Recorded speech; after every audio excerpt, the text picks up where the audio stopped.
हे थे गाइस, तो कैसे हो आप लोग? उम्मीद करता हूँ अच्छी होगी और मैं हूँ आपका दोस्त फ्लेमी। तो गाइस हमारा आज का वीडियो बहुत ज़्यादा कमाल का होने वाला है। तो गाइस हमारा आज का वीडियो क्विज है कि जो लैंड स्पेसिटी एंटी बैटल हुई थी उसमें कौन सा ट्रेनर जीता था। हाँ गाइस, आपने इस क्विज का आंसर बताना है। तो ठीक है गाइस, हमारा आज का क्विज ये सिंपल सा ही है। और गाइस हमारे शॉर्ट चैनल को सब्सक्राइब किया क्या है तो कर दो ना, और इस चैनल को भी कर दो सब्सक्राइब। चलो गाइस, अब हमारा दोस्तों की लास्ट वीडियो को स्टार्ट कर लेता है गाइस बिना किसी देरी के। चल पे बुकले वीडियो को स्टार्ट कर। हेलो गाइस, तो कैसे हो आप लोग? उम्मीद करता हूँ अच्छी होंगे और मैं हूँ आपका दोस्त पोकी ब्लास। तो गाइस अभी हाल ही में आयरस और सिंथिया की बैटल होकर हटी है और उस बैटल में जो सिंथिया थी वो जीत गई थी। तो आज हम ये बात करेंगे कि जो आयरस थी उस बैटल को कैसे जीत सकती थी, और जो पॉइंट्स मैं बताऊंगा अगर वो पॉइंट्स को आयरस फॉलो कर लेती तो हम जो बैटल थी ना वो बैटल वो पक्का जीत जाती। तो हमारी आज की वीडियो एकदम इंटरेस्टिंग होगी, मज़ेदार होगी। तो वीडियो को लाइक करना, चैनल को सब्सक्राइब करना और वीडियो को शेयर करना तो बनता ही है, प्लीज़ कर देना। और हमारे शॉर्ट्स चैनल को भी सब्सक्राइब कर देना। और हाँ, मैं सारे के सारे पॉइंट्स कवर करूँगा कि इन पॉइंट्स से जो आयरस है ना वो जीत सकती थी। और हाँ, सबसे पहले मैं ऐसा कोई सिंथिया के लिए हेट नहीं फैला रहा कि जो सिंथिया उसे ये बैटल हारनी चाहिए थी। मैं तो खुद चाहता हूँ कि जो सिंथिया वही जीतना चाहिए थी और वही जीती। तो अब बिना किसी देरी के पहले पॉइंट से वीडियो को स्टार्ट कर लेते हैं। तो पहला पॉइंट थी एक बहुत ही इंटरेस्टिंग पॉइंट है जिस पॉइंट को हर कोई मानेगा। तो वो है कि जो सिंथिया है उसने मेगा स्टोन का यूज़ किया, अपने पोकेमोन को मेगा इवॉल्व किया। हाँ, अपने जो एस पोकेमोन है वही उसका एस पोकेमोन सबको पता है वैसे, गार्चम, उसे मेगा इवॉल्व किया। लेकिन उसके सामने जो हमारी वीडियो में एक मेन कैरेक्टर की तरह काम कर रही है आयरस, उसने अपने मेन पोकेमोन हेक्सोरस को कोई भी फिनोमिना नहीं दिया। हाँ, आयरस को पता था कि उसका जो एक्सोरस है वही टक्कर दे सकता है सिंथिया को, गार्चम को, और उसने दी भी है, आप लोग दे सकते हो उम्मीद। लेकिन उसे ये भी पता था कि जो सिंथिया है वो अपने जो गार्चम है उसे मेगा इवॉल्व करेगी। तो फिर उसे भी कोई ऐसा फिनोमिना तो चाहिए था ना जो सिंथिया को टक्कर दे सके। जब वो ऐसे फाइट कर रही थी, अगर उस वक्त से ही वो अपने पोकेमोन को फिनोमिना देती कोई, जब उसने ऐसे फाइट की थी, तो शायद वो ऐसे भी जीत जाती और इस वक्त वो सिंथिया से भी जीत सकती थी। अगर जो आयरस है वो अपने पोकेमोन को कोई फिनोमिना दिलाती, अपने मेन पोकेमोन हेक्सोरस को कोई फिनोमिना दिलाती। लेकिन आयरस ने ऐसा नहीं किया। लेकिन सिंथिया के पास मेगा स्टोन था और उस मेगा स्टोन की वजह से जो सिंथिया वो जीत गई। आयरस को ज़्यादा सेल्फी खिंचाने में बिजी थी, अपने पोकेमोन को फिनोमिना नहीं दे सकी। ये आयरस की बहुत ही बड़ी गलती है। अगर वो अपने हेक्सोरस को इन तीनों फिनोमिना से भी कोई एक फिनोमिना दिला देती, जी मूव, डायनामिक्स या बॉन्ड एवोल्यूशन से। हाँ, कई लोग कहेंगे बॉन्ड एवोल्यूशन तो मुश्किल है, लेकिन यार वो आयरस अपने हेक्सोरस को तब से जानती है जब से वो एक एक्सियो था, तो उनकी बॉन्डिंग तो अच्छी है ही ना। और यार जी मूव भी सिखा सकती थी। एस के पास भी जी मूव है और सिर्फ पिकाचू, एस के मेन पोकेमोन पिकाचू के पास में, और के पास भी फिनोमिना है जी मूव वाला। और यार गिगाटोमैक्स तो उसे करना ही चाहिए था। लेंस का कोई भी ऐसा पोकेमोन नहीं था जो स्ट्रॉन्गेस्ट फिनोमिना कर पाए, तो उसने अपने पोकेमोन्स को डायनामैक्स सिखा दिया। तो आयरस ने क्यों नहीं सिखाया यार? आयरस उस वक्त क्या सस्ते नशे कर कर फोटो खिंचवा रही थी। अबे यार, मैं फिर इसी टॉपिक को लेकर आया। चलो अगले पॉइंट की बात कर लेते हैं। तो पता नहीं मुझे क्यों ऐसा लग रहा है कि जो आयरस है वो सच में फोटो खिंचवाने की वजह से आ रही है। ठीक है, मजाक कर रहा हूँ, सीरियस मत मानने लग जाना। तो हमारा अगला पॉइंट है कि जो आयरस है उसका सिरो के पोकेमोन के बारे में रिसर्च ना करना। हाँ, मुझे पता है कि उसकी फाइट सिनो के चैंपियन के साथ हो रही है, तो फिर उसका यार सिनो के पोकेमोन के बारे में रिसर्च करना तो बनता ही था, खास करके सिनो के सूडो लेजेंडरी पोकेमोन के ऊपर। और सिंथिया के पास सिनो के और पोकेमोन भी है, सबको पता ही होगा। तो सिंथिया के साथ लगभग सारे सिनो के पोकेमोन हैं। तो सिंथिया के पास सारे के सारे सिनो के पोकेमोन है, तो आयरस को सिनो के पोकेमोन के बारे में रिसर्च करनी चाहिए थी। लेकिन उससे उलट मैं तो मानता हूँ एक तरह की जो सिंथिया, उसने जिनोवा के पोकेमोन के बारे में रिसर्च की कि जिनोवा में सिंथिया में देखने को मिली थी, आप लोग देख ही सकते हो जिनको नहीं पता। और मुझे लगता है उसे कांटो के पोकेमोन के बारे में भी बहुत कुछ पता है। आप लोग यहाँ पर पिकाचू के साथ लगाव देख ही सकते हैं। हम मानता हूँ आयरस का भी पिकाचू के साथ बहुत ही अच्छा लगाव है, लेकिन सिंथिया तो अच्छी तरह जानती भी नहीं थी, इतनी बार सफ़र भी नहीं किया, तो भी उसका इतना अच्छा लगाव है। और सिंथिया तो चैंपियन है। हाँ, मैं मानता हूँ आयरस के पास भी गिबल था सिनो का पोकेमोन, लेकिन उसके बारे में शायद उसने रिसर्च नहीं की होगी। अगर रिसर्च की होती ना थोड़ी बहुत, तो यार फिर तो वो आयरस आयरस है ना जो अपनी, वो सिंथिया को हरा देती उसके पास गार्चम है ना, सिंथिया के पास सबको पता है। अगर वो आयरस है ना जो अपने गियल को भी गार्चम तक अवॉर्ब कर लेती है, उसे पता लग जाता है उसके बारे में, सब सारे बेसिक चीज़ें पता लग जाती गार्चम के बारे में। तो वो अपने हेक्सोरोस की वजह से गार्चम को बड़ी आराम से हरा देती है। चलो अब बिना किसी देरी के अगले पॉइंट की बात कर लेते हैं गाइस। तो हमारा अगला पॉइंट ये है कि जो आयरस है उसका खुद को छोटा मानना। हाँ, जो आयरस है अगर वो खुद को छोटा ना मानती कि हाँ, अगर वो ऐसा ना मानती कि मैं सिंथिया से कमज़ोर हूँ, मेरा तो हारना तय है, तो शायद वो जीत जाती।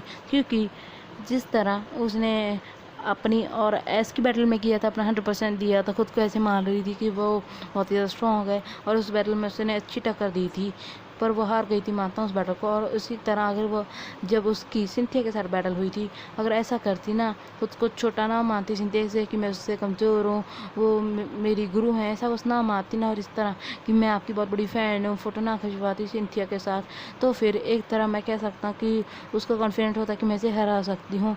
और सिंथिया भी तो एक इंसान है यार, ऐसे को उसे बड़ी थोड़ी ना कह सकते, उसे दर्जा थोड़ी ना दे सकती है गुरु का। जैसे कि लान को देख लो, लान को पता था लियोन उससे स्ट्रॉन्गेस्ट है, लेकिन फिर भी उसने अपने दिल की सुनी, ना ही अपने दिमाग की, और अच्छी बैटल की, चाहे वो बैटल को हार ही गया होगा, गया है, होगा क्या, हार गया ना बेचारा क्या गंदा मजाक है मेरा। तो इस तरह आयरस को भी खुद को बड़ा मानना चाहिए था सिंथिया से, चाहे वो स्ट्रॉन्ग हो चाहे उससे वीक हो। अगर वो ऐसा कर लेती तो शायद एक तरह वो जीत सकती थी। तो चलो गाइस, अब हम बात करते हैं अगले पॉइंट की। तो अगला पॉइंट हमारा ये है कि जो अपनी आयरस है वो स्ट्रॉन्गेस्ट तो है, लेकिन अगर वो एक ट्रेंड के साथ ही मैच कर लेती तो वो बैटल के लिए एकदम तैयार हो जाती, जो है एस। हाँ, आपको तो पता होगा पिछली बार एस ने उसे हरा दिया था, तो उस बैटल से आयरस बहुत कुछ सीखी थी, तो उसे पता था वो सिंथिया से बैटल करेगी, तो फिर जो आयरस है ना, वो उसे एस के साथ बैटल करनी चाहिए, तो उसके साथ रीमैच कर लेना चाहिए था। क्योंकि जो एस था ना वो बहुत ही स्ट्रॉन्ग हो गया है, और उसके पास मेगा एवोल्यूशन और बाकी के फिनोमिना भी है, तो खास करके तो मेगा एवोल्यूशन के साथ अगर वो एस के मेगा लोकारियो के साथ बैटल करती, तो उसे पता लग जाता कि मेगा बॉल पोकेमॉन के साथ कैसे बैटल करते हैं अच्छी तरह। और अगर वो मेगा बॉल पोकेमॉन के साथ बैटल करेगी तो उसे पता लग जाएगा मेगा कारचम से भी कैसे बैटल करनी है, क्योंकि मेगा लुकारियो और मेगा कारचम दोनों एक मेगा बॉल पोकेमॉन है। अगर वो किसी एक मेगा बॉल पोकेमॉन का तरीका देख लेती है, तरीका निकाल लेती है एक मेगा बॉल पोकेमॉन को हराने का, तो वो दूसरे मेगा बॉल पोकेमॉन को भी हराने का भी तरीका जल्दी और आसानी से निकाल सकती थी। लेकिन उसने एस के साथ रीमैच नहीं किया, ये सच में बहुत ही ज़्यादा बुरी बात है। अगर वो ऐसे रीमैच कर लेती ना, तो वो शायद पक्का जीत सकती थी, हम लोग कह सकते हैं। चलो अब हम बिना किसी देरी के अगले पॉइंट की बात कर लेते हैं गाइस। तो जो हमारा अगला पॉइंट है वो भी बहुत ही इंटरेस्टिंग पॉइंट है। अगर आयरस उस पॉइंट को भी अपनाती तो शायद उसके जीतने के चांसेस और ज़्यादा बढ़ जाते, 15-20% चांसेस तो बड़ी आराम से बढ़ जाते। तो अगला पॉइंट भी थोड़ा बहुत ऐसे हेल्प कर रहा है उस पॉइंट में। तो अगला पॉइंट ये है कि अगर आयरस ऐसे पूछती कि मुझे सिंथिया को कैसे हराना चाहिए, तो उसके 10-15% चांसेस या 20% चांसेस पक्का बढ़ जाते कि वो जीत सकती है सिंथिया से। क्योंकि जो हमारा एस है उसने यूनोवा रीजन में भी सिंथिया के साथ मिला है, उसके साथ बातें की हैं, और 1-2 एपिसोड के लिए उसके साथ मिला है। और सिनो रीजन में भी जो हमारा एस है उससे मिला है, 2-2 रीजन में मिला है। हर बार सिंथिया के पास नया नया एक्सपीरियंस आया था, तो ऐसे ना वो सिंथिया को अच्छी तरह जानने लग गया था, उसकी बैटल स्किल्स को अच्छी तरह जानने लग गया था। तो फिर जो ऐसे ना वो बता देता कि सिंथिया इस तरह की स्ट्रेटेजी बनाती है, और वो अपने पोकेमॉन को किस तरह है ना जो बस ट्रीट करती है अपने पोकेमॉन को। तो इस तरह जो आयरस है उसके जीतने के चांसेस थोड़े बहुत ज़्यादा हो जाते। और अगर कोई लुच्चे लोग कमेंट करेंगे भाई ये ऐसा तो हरामी बनता है, वो मना कर देगा, वायरस के पीछे थोड़ी ना है, वो तो सरीना के पीछे है। तो मैं बता दूँ ऐसा वैसा बिल्कुल नहीं करने वाला। ऐसा अपने फ्रेंड की हेल्प वाला क्यों नहीं करेगा? क्या आप लोग करोगे नहीं अपने फ्रेंड की हेल्प? करोगे ना? मैं गर्लफ्रेंड की तो पक्का करूँगा, अगर होती पर है ही नहीं तो यार ऐसे भी अपने फ्रेंड की हेल्प करेगा ही। चलो अब बिना किसी देरी के हम अगले पॉइंट की बात कर लेते हैं गाइस। तो गाइस जो हमारा अगला पॉइंट है वो एकदम सिंपल सा पॉइंट है। तो वो पॉइंट है जिस तरह इस पिक्चर में जो आयरस है वो पिकाचू को प्यार कर रही है, उसी तरह वो अपने ड्रैगनाइट को प्यार कर कर को समझाती तो वो जीत जाती है ये बैटल को। क्योंकि यार ड्रैगनाइट पोकेमॉन एक स्ट्रॉन्गेस्ट पोकेमॉन होता है, लेकिन इस बैटल में ड्रैगनाइट ने कुछ नहीं किया, वो माइलोटिक से हार गया। बहुत ही बुरी तरह, वो भी अच्छी तरह, मुझे लगता है वो बैटल अच्छी थी। तो इस तरह आपको तो पता ही है जो आयरस का ड्रैगनाइट है वो कितना ज़्यादा खड़ूस है, और यार मुझे कहना तो चाहिए लेकिन उससे अच्छा तो लेंस का ड्रैगनाइट है। और अगर जो हमारी आयरस है ना वो अपने ड्रैगनाइट को थोड़ा सा क्यूट बना देती, अच्छा समझाने लग जाती, बैटल में अच्छा ध्यान देने लग जाती, तो उसके हेक्सोरस की तरह जो उसका ड्रैगनाइट है वो भी अच्छी बैटल करता और 2 पोकेमॉन को टेकता बड़ी आराम से कर सकता है एक ड्रैगनाइट।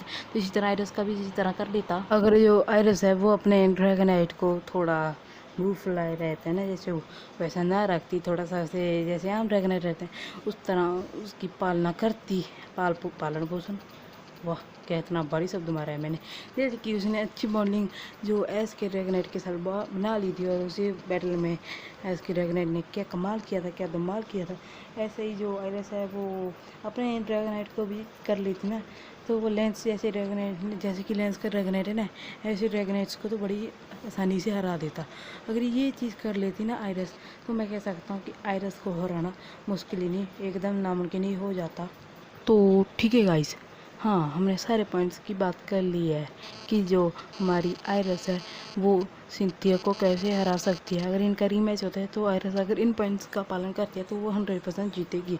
तो हाँ ये पक्का कंफर्म नहीं है कि इनका रीमैच होगा या फिर नहीं, पर मैंने बताया था, अगर बताया था है आपको कि अगर इनकी बैटल होती है तो इस तरह आयरस इस बार जीत जाएगी। तो ये वीडियो देखने के बाद सिंथिया तो पूरी गुस्सा हो गई होगी। तो यार आयरस, अगर तुम इस पॉइंट्स का पालन करोगी तो तुम पक्का जीत जाओगी। तो ठीक है गाइस, हमारी आज की बैटल विन लॉस सीरीज़ ये तक थी। फिर मिलेंगे किसी और कमाल की वीडियो के साथ। और ठीक है गाइस, फिर मैं किसी और कमाल की वीडियो के साथ, तब तक के लिए दोस्तों मैं इतना ही कहना चाहूँगा, बाय बाय।